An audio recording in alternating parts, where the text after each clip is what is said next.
The first one is about the Israeli settlements. As the Jewish population in the West Bank managed to achieve its target in creating the right condition to absorb the land of and preserve the Zionist vision.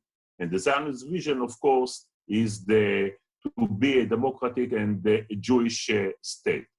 To answer to this question, we have to answer 5 more questions.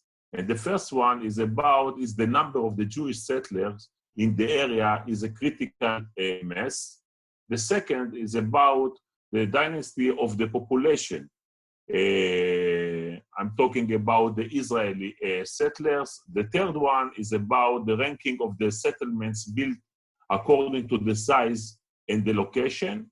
And the fourth is the settling done while holding on the land and the settlements based on agriculture and local industry.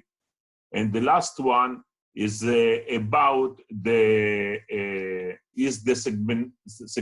segmentation of the population and settlements based on the main transportation routes, or at least ones safe for traveling. So we are dealing with 5 questions to answer to this main issue. So first of all, what is the current reality in the West Bank? We have today 138 settlements and the Jewish neighborhoods in East Jerusalem. But if we look at this map, we can see that almost 80% of the settlements are located in the regional councils, with only 22% of the population, which means that we are dealing with many settlements, but most of them are very small all over the West Bank. It means that we cannot see any Jewish dominance creating by this Israeli presence in the West Bank. Here in this map, we have all the Israeli settlements, 126 in Judea and Samaria, and the 12 neighborhoods in East Jerusalem. But if I'm taking out all the Israeli settlements, that each one of them is less than 1,000 people, as you can see, in the Jordan Valley and also in the area between Jerusalem and the Green Line, we cannot find anymore the Israeli settlements because, as I said, most of them are very small. And if I'm taking out also the settlements that are less than 5,000 people, like this, as you can see, we can see the Israeli settlements only near the Green Line, from the north to the south and around Jerusalem. In the center of the West Bank, we can see only 2 settlements, Ariel here and Kiryat Arba here near Hebron. But the rest of the area is totally without Israeli settlements.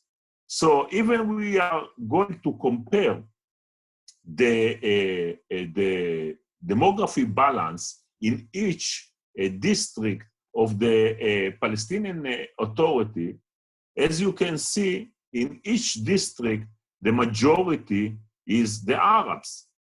Like in Bethlehem, 70%. In Hebron, almost 100%. In Jenin, almost 100%.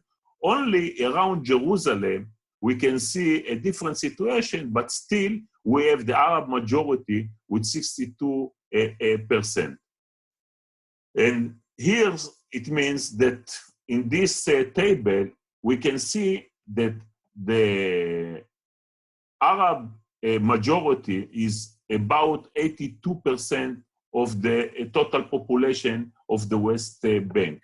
It means that Israel cannot annex the West Bank without harming the Zionist vision of Jewish and democratic state.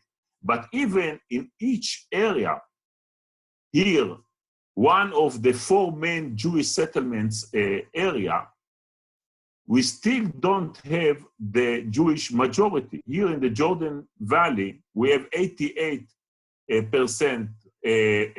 Arabs, and also here in West Samaria, 84%. In the mountain back, the watershed of the land of Israel, we have 95%, and only again Jerusalem, around Jerusalem, we have 63% of Arabs. It means that we cannot even annex one of the Jewish settlements area without harming the Zionist vision. So even if we are more modest and we are looking for only a small aim or small achievement to the Israeli settlements project, we can see that here between Kalkilia and the coastline, we didn't succeed to change the reality because we don't have here near the Green Line Jewish settlements, so no extension of the narrow west of Israel. And we know that the distance here is about 12 miles only. Also, we didn't succeed to extend the Jerusalem corridor only around the city itself. And also, the main Jewish settlements are very close to the Green Line, and they have their fabric of life only inside Israel and not with the other settlements in the West Bank. Only Givat Ze'ev and Ma'ale Adumim have the integration with Jerusalem, and only Gush Etzion block achieve a demographic control and special control here in this part of the West Bank. But we can say that we have only 2 things that we succeed to achieve over last 5 decades. And what about industrial area? Today, we have only 3 industrial area like Barkan, like Atarot inside Jerusalem, and also Adumim Park near Ma'ale Adumim. But we have to remember that we are dealing with Palestinian employees and not with the Israelis workers in these industrial areas. Also about the agriculture. As you can see, we have less than 100,000 dunams of agriculture land, most of them in the Jordan Valley, and only part of them here in the mountain back of the West Bank. Just to compare to the Palestinian agriculture, we are dealing with almost 1.5 million dunams of land. And what about the roads? As we can see here, the Israelis are not using 2/3 or 64% of the roads in the West Bank because of many reasons, area A, area B, but especially because we don't have settlements in a few areas like Jenin or like Judea desert, or in this area near Hebron. So to sum up this issue, we can see that here we have the Arab area of the West Bank filled with tiny Jewish settlements, but the majority, the dominance, the demography dominance and the special dominance, it's of course of the Palestinian side, and we didn't achieve our political target to create the right conditions to annex the West Bank to Israel.